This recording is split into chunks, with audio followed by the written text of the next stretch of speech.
पृथ्वी पर जीवन का आधार जल से है। जल के बिना कुछ भी संभव नहीं। सौभाग्य से जम्मू कश्मीर को प्राकृतिक स्रोतों का वरदान मिला है। ये प्रदेश बावड़ियों, कुओं, तालाबों, नदियों, झरनों आदि से भरा हुआ है। लेकिन दुख की बात यह है कि इन स्रोतों का उपयोग केवल 20% ही हो पाता है। भूमिगत पानी का स्तर भी देश भर में गिरता जा रहा है। ऐसे में मौजूद जल व जल निकायों के संरक्षण के लिए ठोस कदम उठाने की जरूरत है। राष्ट्रीय ग्राम स्वराज अभियान के साथ मिलकर केंद्र सरकार के सहयोग से जम्मू कश्मीर की पंचायतें जल संरक्षण के क्षेत्र में आज अहम कदम उठा रही हैं। अच्छी बात यह है कि प्रकृति के बेशकीमती खजाने को बचाने में आम ग्रामीण भी पंचायतों का सहयोग कर रहे हैं। जलाशयों के संरक्षण के लिए केंद्र और राज्य सरकार के सहयोग से बाकायदा समितियों का गठन किया गया है। ये समितियां निम्नलिखित कार्य करती हैं, जैसे पेड़ों की बेरोक-टोक कटाई पर रोक लगाना, जलाशयों के आसपास निर्माण पर रोक लगाना, जलाशयों को दोहन से बचाना, जलाशयों की स्वच्छता का ख्याल रखना, मिट्टी के बहाव को रोकने के उपाय करना। हालांकि जल संरक्षण के क्षेत्र में अभी बहुत कुछ किया जाना बाकी भी है।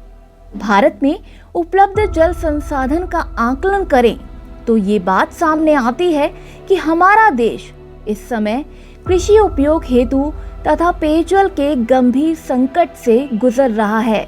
यही कारण है कि हर विकासशील देश की तरह भारत भी इस संकट को दूर करने के लिए हर तरह से उपाय पर विचार कर रहा है।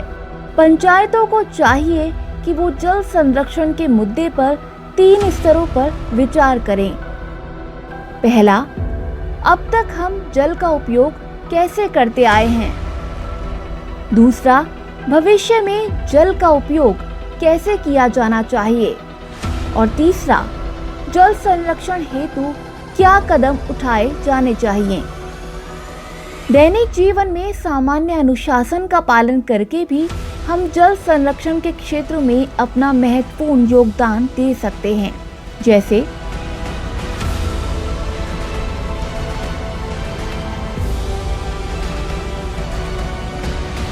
जल संरक्षण के प्रति लोगों में जागरूकता लाएं। शावर की जगह बाल्टी में पानी भरकर नहाएं। शेविंग करते वक्त उपयोग में न होने पर नल बंद रखें। बर्तन धोने के लिए नल के स्थान पर टब का प्रयोग करें। फर्श की धुलाई पाइप से करने के बजाय पोंछा लगाकर करें। सब्जियों व फलों को किसी बर्तन में धोया जा सकता है, क्योंकि नल के नीचे धोने से पानी व्यर्थ बहता है। फल सब्जियों को धोने में उपयोग हुआ जल सिंचाई के काम आ सकता है। अपने वाहनों को धोने के लिए गीले कपड़े का प्रयोग करें।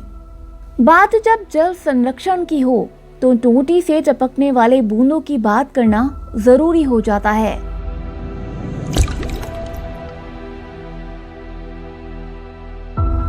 आमतौर पर हर घर में पानी की टोंटियों से जल की बूंदें टपकती रहती हैं। सार्वजनिक टोंटियों का हाल तो फिर और भी बुरा है। क्या ये विडंबना नहीं है कि एक ओर बूंद बूंद करके हर साल रिसाव के कारण बड़ी मात्रा में पानी बर्बाद हो जाता है, तो दूसरी ओर पानी के अभाव में लोग प्राण त्याग देते हैं। भविष्य के संकट को बहुत हद तक मात्र टोंटियों को सही करवाकर टाला जा सकता है। एक अनुमान के मुताबिक 10 टोंटियां सही करवाने से प्रत्येक माह 10,000 लीटर पानी बचाया जा सकता है। जरा सोचिए कि हर साल हमारी लापरवाही से किस स्तर तक जल का दोहन होता होगा। अभी भी वक्त है, इसीलिए आज ही कर ले मन में निश्चय, करना है जल का संचय। जल संरक्षण हो हर पंचायत का सपना, ताकि खुशहाल बने देश अपना।